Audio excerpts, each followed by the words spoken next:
Hello all, today I'll be showing you a new feature, not a new feature, a way of achieving some goals in Excel in a more appropriate way, that is combining column with VLookUp. So what happens in VLookUp is that, equal to VLookUp. So what VLookUp does? VLookUp takes up a lookup value, and this lookup value is being searched within a table array, and if it finds this value table array, and if it finds this value within this table array, it will be returning the column index number. So call index this column index number, and the searching would be of exact or maybe exact or approximate. So this is how VLookUp works. Now if you take a look into this table, this particular table which I am showing in Excel, if you take a reference to this table, so if I am extracting the value from location, maybe from department, so there is a subtable from this table where based on some names the department, role ID and the department would be fetched. So what would be the drawback? So this is the master sheet. I am double clicking on the sheet 1 and I am naming it as master. I am clicking on the plus sign to take a new sheet and naming it as child 1, and after that we will be again creating a sheet which should be the final sheet. So from this master sheet we will be selecting this name, this department, this role ID and this department. Let me copy this column labels and let me paste it in here. Let me select the whole of the sheet and okay, fine. So the auto wrap is being done. So the drawback, so let me first of all show you the drawback. So equal to VLookUp, it will be searching this value within this table array,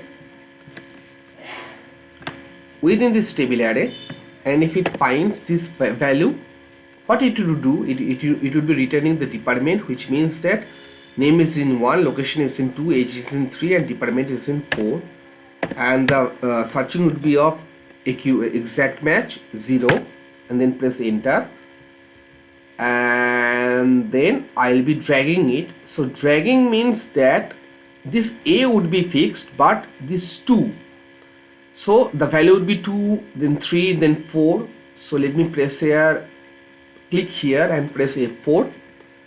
So $A, $2 means that A would be fixed and the column number would be, and the row number would also be fixed.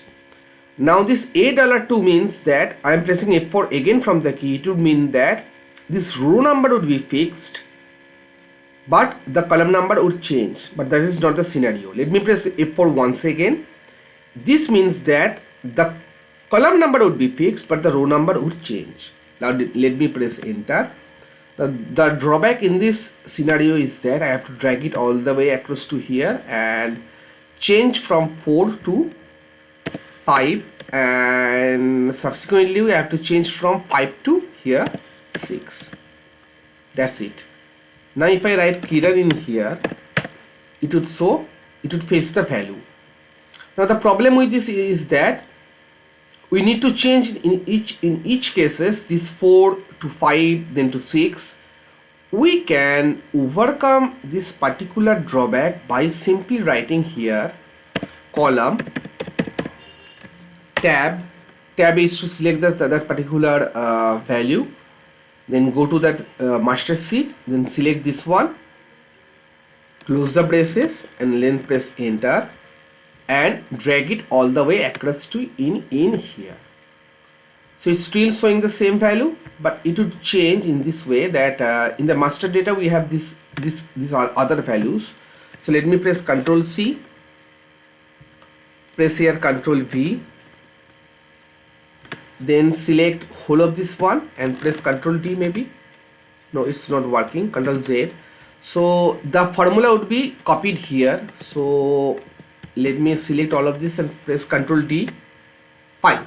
So control D, what it does is that it copies the formula from one cell to the another.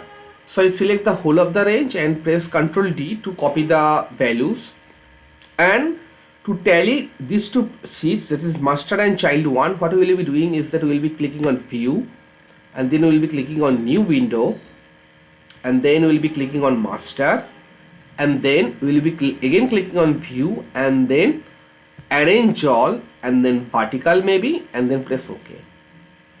So Kiran is ECE, is matching, Hiranmoy is ITI, is still matching, Chinmoy is supply, still matching, Viraj is mechanical department, is still matching. So guys, what we achieved in here is that we for this particular column index, let me change this to some other color, maybe red. For this column index, what we were doing is that we were writing 3, and then maybe writing 4, maybe then 4, maybe 5. So if it is incrementing serially 1 by 1, 3, 4, 5, we won't be changing the formula again and again. We will be doing simply is that we will be writing column and selecting that particular column data. So here in this case it was department, so we will be just simply clicking on the department and we will be achieving it. So hope this particular Excel tutorial is of some use to you and it helps you in some way. Thank you all. Maybe it will be of some use to you. See you again next time for some another video where I will be guiding you for some another feature which I have just learned, and I am eager on sharing it with you guys. Thank you all. Happy coding.